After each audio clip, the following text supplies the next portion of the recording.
Hello everyone, JRBT group D final merit list প্রকাশ করার দাবিতে গতকাল পরীক্ষার্থীরা জেআরবিটি অফিসে গিয়েছিল। এই সম্পর্কিত আজকের ভিডিওটি, তাই ভিডিওটি শেষ পর্যন্ত দেখুন, লাইক শেয়ার করুন আর চ্যানেলটি সাবস্ক্রাইব করুন। গ্রুপ ডি চাকরির ফলাফল প্রকাশের দাবি বেকারদের। গ্রুপ ডি চাকরির ফলাফলের দাবিতে সরব হলো বেকার। মঙ্গলবার রাজ্য সরকারের গ্রুপ ডি পদের চাকরির পরীক্ষার ফলাফল প্রকাশের জন্য অফিস ল্যান্ড জেআরবিটি কার্যালয়ে বিক্ষোভ প্রদর্শন করেছে চাকরি প্রার্থীরা। তাদের প্রায় 5 মাস হচ্ছে। এর অর্থ হলো জেআরবিটি গ্রুপ ডি ইন্টারভিউ শেষ হয়েছিল জানুয়ারি মাসে, আর এখন মে মাস, তবু চূড়ান্ত ফলাফল প্রকাশ অধরা।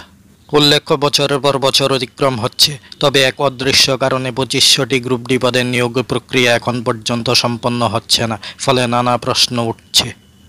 JRBT group D written exam হয়েছিল 2021 সালের আগস্ট মাসে, আর এখন 2024 সালের মে মাস। এখন পর্যন্ত জেআরবিটি গ্রুপ ডির ফাইনাল মেরিট লিস্ট প্রকাশ করা হয়নি, ফলে প্রশ্ন ওঠা স্বাভাবিক। এখন দেখার বিষয় জেআরবিটি গ্রুপ ডির ফাইনাল মেরিট লিস্ট কবে নাগাদ প্রকাশ করা হয়। তাহলেই ছিল আজকে জেআরবিটি সম্পর্কিত ভিডিওটি। সবাইকে ধন্যবাদ।